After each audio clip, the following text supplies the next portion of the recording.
Hello everyone, I am Tacit, and today I'm going to be going over the Gems of War Something Blue event, in which the Sapphire Giant is added to the game. So we have a lot of things going on this week. This is basically the start of version 6.5, as the last of the features have finally been implemented, such as the tasks that we didn't previously have that can now show up on the little daily offers, as well as for when you do your arena runs. As well as, of course, a bunch of new mechanics. We got ourselves some giant gems that will be appearing for the next 10 weeks for the new campaign that just ended up dropping. Those we've already seen somewhat on the dragons, but also on this troop, and other things that are going to be coming in the next 10 weeks. They're basically like Doom Skulls, but for colors. So, for example, this guy has a blue one, the new troop that we just ended up getting. And he ends up creating a blue giant gem. And essentially how this works is you gain 5 mana for the corresponding color, in this case blue, and then ends up exploding everything around it. So basically a Doom Skull, but for a color. So this is pretty cool. Ends up dealing, as far as the troop itself, ends up dealing a bunch of damage to an enemy, and then converts 5 red gems to blue giant gems, which unfortunately is a pretty small amount, but if it can land this, it's pretty much auto-landing full mana every single time. So it has a little bit of potential. Unfortunately, its damage output's not the greatest, and compared to something like Chalcedony Loop, which is way more consistent compared to something like this. But he does have the capability to overfill. It's just not as loopable comparatively. Though comparing it to Chalcedony is a little unfair, however, it's still decent. Though not Chalcedony level decent. Has 50% score reduction for it. It's an Elemental Giant, which is actually a really strong typing. Both Elementals and Giants have 2 really good 50%. Elemental off of a Mirage Queen, and the fact that you can just use it with the Elemental Hero class, and Giant off of, just a Giant Hero class itself, the Titan Hero class, that we also have an event for this week, which ends up getting pretty good synergy with any kind of Giants like that. So overall, it's definitely an above average troop. It's definitely worthwhile to mess around with if you want to go do the blue mechanic and kind of see it before we get access to the dragons. Of course, with version 6.5, we have been accumulating and are still accumulating dragonites. We will finally be able to get our first egg very soon. If you've been buying dragonite every single day, you'll be able to get enough of it to have it by this Wednesday, if you've been doing it. So even if you haven't gotten a single perfect, you will finally be able to go get a egg very, very soon as far as these things are concerned. So that'll be right around the corner. Aside from that, we do have more ways to actually get it. If we go check the campaign, we have them actually spread out. There's a bunch of changes to a bunch of loot here. As you can see, there's a bit of dragonite, there's like a few extra keys here and there. A bit of a switch up overall. I believe they even add some curse runes here and there. Of course, we still have the weapon. Weapon's actually kind of good. Deals damage to an enemy, then converts 8 yellow gems to Uber Doom Skulls. Has a decent amount of potential, as well as getting any amount of alignment and just kind of clearing the board and doing it again. Aside from that, as you can see, the little bit of curse runes here and there. We do have a really good mythic as well. The mythic we're getting this Friday, which I haven't actually mentioned yet, but the mythic this Friday, really, really bad. Probably one of the most skippable mythics we've seen unless it gets rebalanced. However, what isn't that skippable, the Onyx Giant's actually pretty good, with one caveat to that. He has a very weird final trait. So he has 50% score reduction, that's good, because he has a score-related ability. But he creates 2 Uber Doom Skulls when it takes skull damage, meaning that the enemy could potentially chain you a little bit off of that. However, he has a very interesting ability that basically makes him like a Keeper of Souls, but with Uber Doom Skulls. He ends up doing a bunch of scatter damage, which primarily will allow you to remove barrier from the enemy team, and then it converts 8 gems of a chosen color. The most useful thing about that is that it's specifically chosen, and it creates them into Uber Doom Skulls. So basically, if there's only 8 of a given color, like 7, 6, you'll know every single one that gets converted. So you can just target red, you can target blue, you can target brown, you can target anything you want, and it'll have a lot of flexibility, get a full board clear, and get a lot of mana accumulation. So very interested to see how this ends up overall panning out. It's basically a Keeper of Souls for Uber Doom Skulls. So there's a lot of potential. Even has the same color, brown, purple. Also having a little bit additional of blue. And even though it's theoretically a higher mana cost at 24 compared to the other 15, the fact that it has 3 mana pools instead of 2 will allow it to gain mana through across all 3, of course. Be able to get a little bit of better mana accumulation overall. Anyways, while also somewhat on this, might as well mention, they actually reworked some of the tasks. They said they made it around like 25 to 35-ish% or so easier to do a lot of these tasks as far as the speed. So it might not even take that long. Honestly, I don't even feel like it's been taking that long. Like, what, they normally take about an hour or so? However, supposedly they are even easier now. So interested to see exactly how that will end up panning out. I guess we could somewhat see that here, that some of these numbers are a little bit lower. Like win any battle using hero using an axe weapon only 15 times. Normally that'd be like, what, 20, 30, 40? Especially for a gold one. and now it's only 15 for that, so they definitely toned it down a little bit, which is kind of cool. So it'll be easier than ever to finish out the campaign, both the free side and or the paid side. Anyways, in other news, let's go to the event queue drop table. So, of course, it is a Stormheim event week. Overall, the drop table's both good and bad. The main reason you'd open event keys, and pretty much the only reason you're opening event keys, is you're trying to get a Mistralis.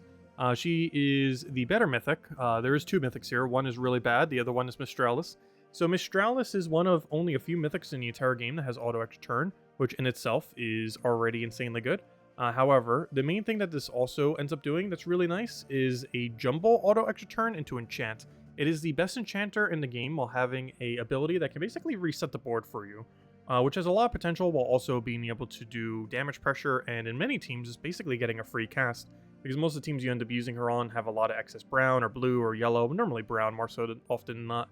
And she'll be able to go and take all that color, be able to cast her ability, get a bunch of value from it, set up the board, and even if you're getting a lot of bad turns in a row, you're just getting enchant off of everything. Also, any kind of teams that use like enchant focus, enchant boost ratio, stuff like that, anything that's being blocked a lot can end up utilizing Mistralis really well, as you still get a 2 mana per turn regardless.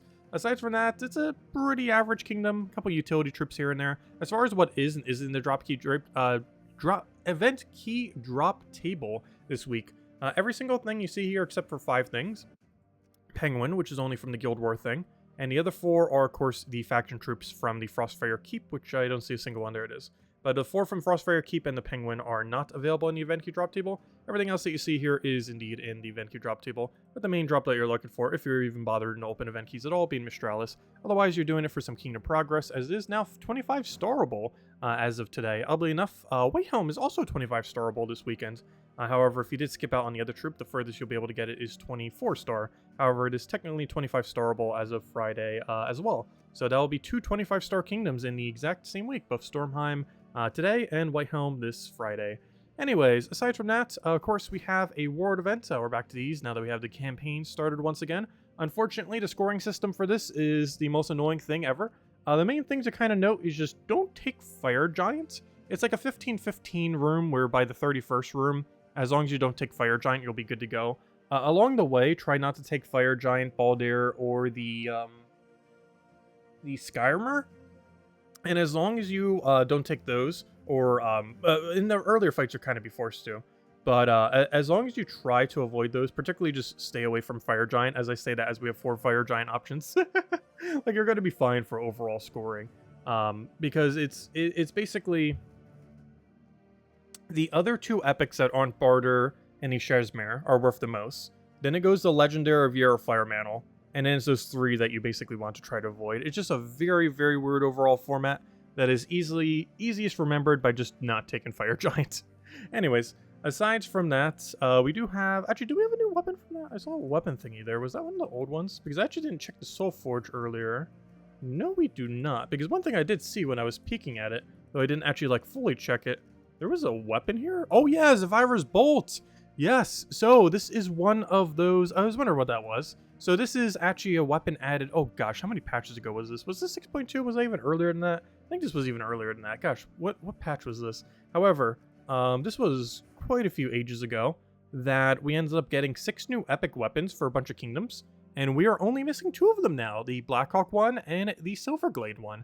And because we just got Zavira's Bolt today. So that's what that weapon was. So a little bit out of order here, however. I do want to mention this as this is something that pretty much almost no one has. I believe there's only like 1 money pack that you can end up getting on earlier in the game. And if you already went past that point, then, well, no one can end up getting it until today. So yeah, let's go get ourselves the Bolt.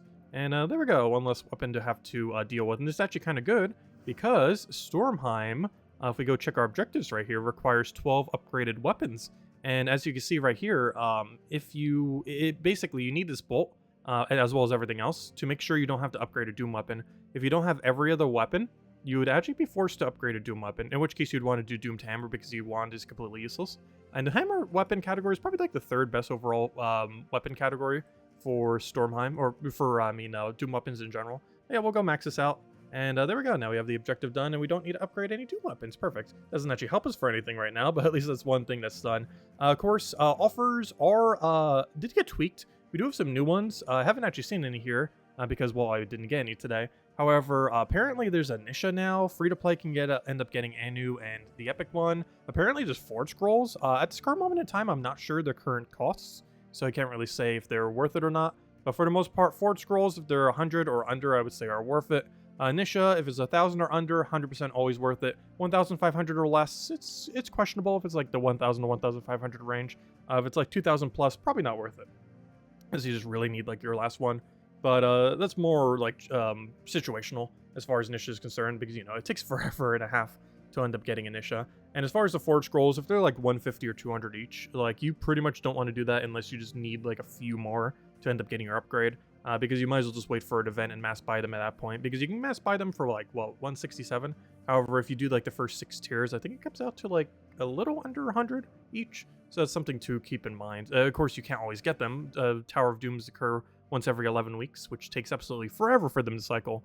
However, those are new tasks, and you can end up forcing more of them to occur by doing 3 daily arena runs, which each time you do that will end up triggering, or every time you do a perfect run, you'll end up getting yourself a, or 6 win, I should say, you know, a full arena run done.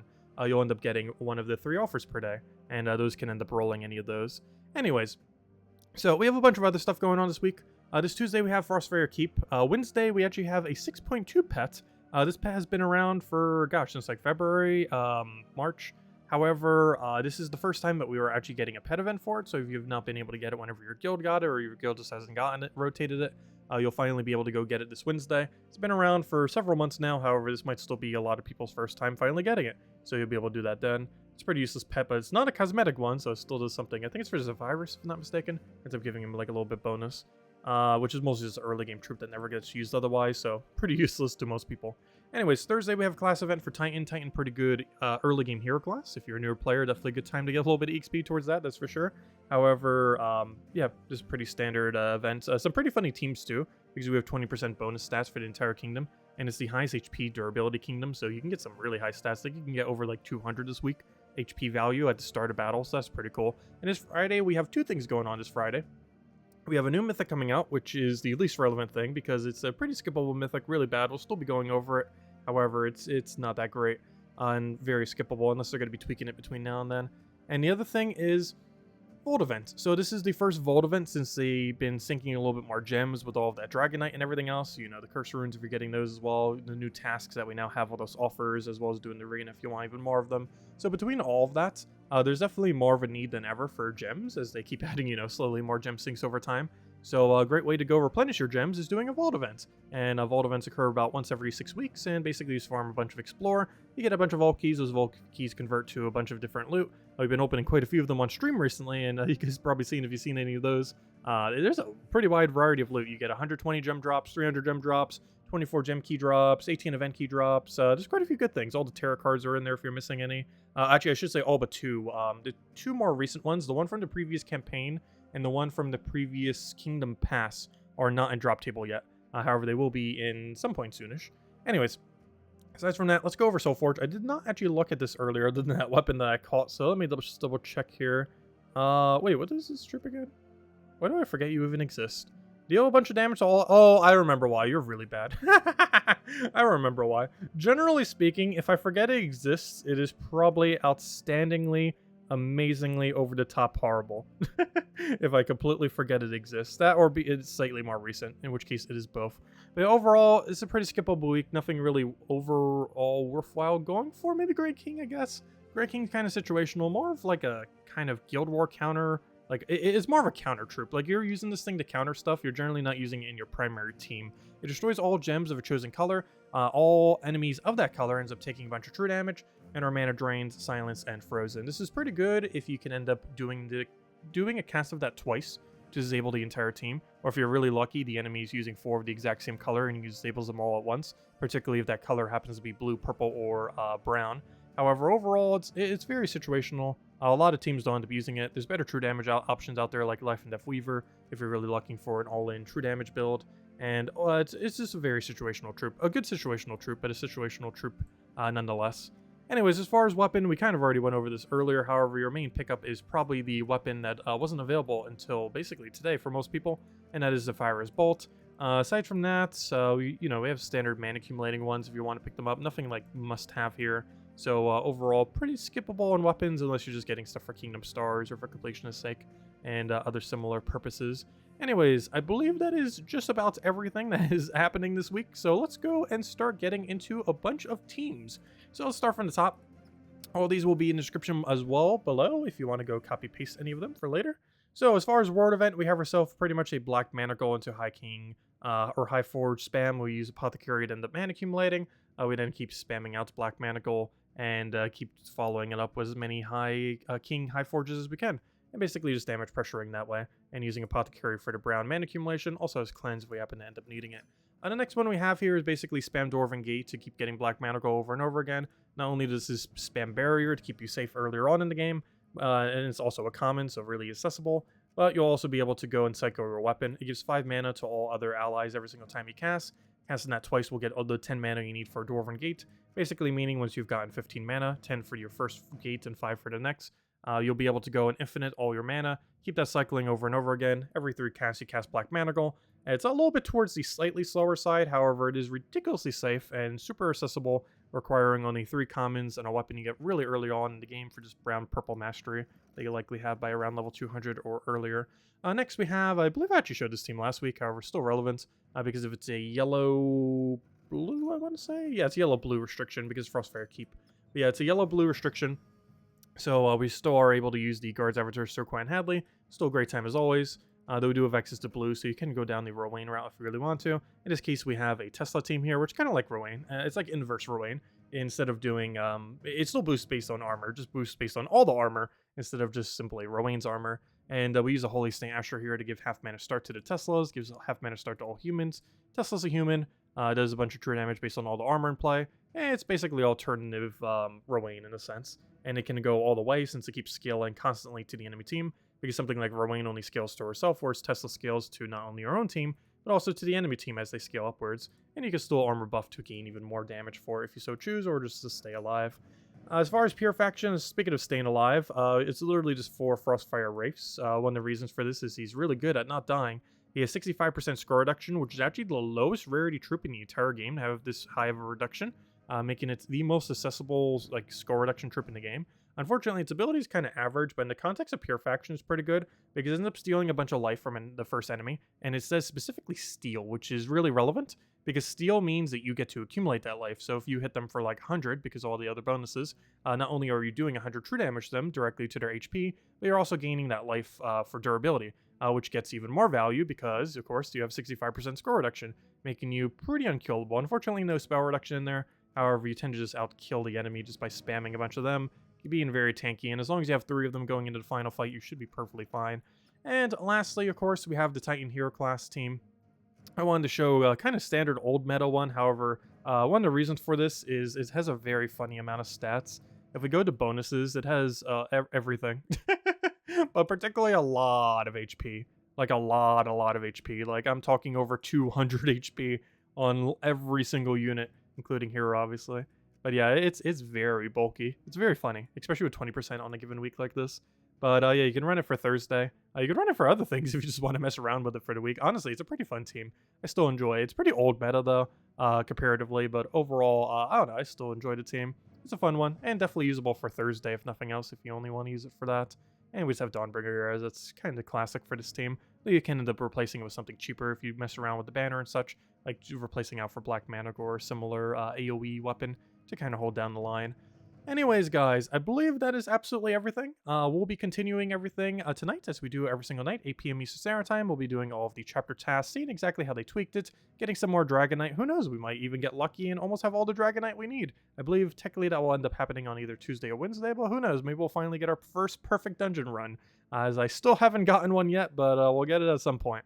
But nice to see that they are adding some other ways to get dragonite already, so it's not only the dungeons. Well, most of it is associated to dungeons, or will be a few other ways it looks like to be able to get it slowly over time, so that'll be good, as we do need quite a lot of it, though we'll eventually reach the point where it's like war coins, where, yeah, it's nice getting more methods, but then eventually, you know, you don't need any anymore, and then you kind of reach a kind of awkward situation, so who knows, maybe we'll add something else to use dragonite on, but for the meantime, That's still going to take months before we can do everything related to version 6.5 and get all the dragons, as well as the very nice weapon and the final dragon from it all. Anyways, guys, if you still have any other questions, feel free to leave it below. I will catch you guys later, and have a wonderful, wonderful rest of your week. Goodbye, everyone, and thanks for watching.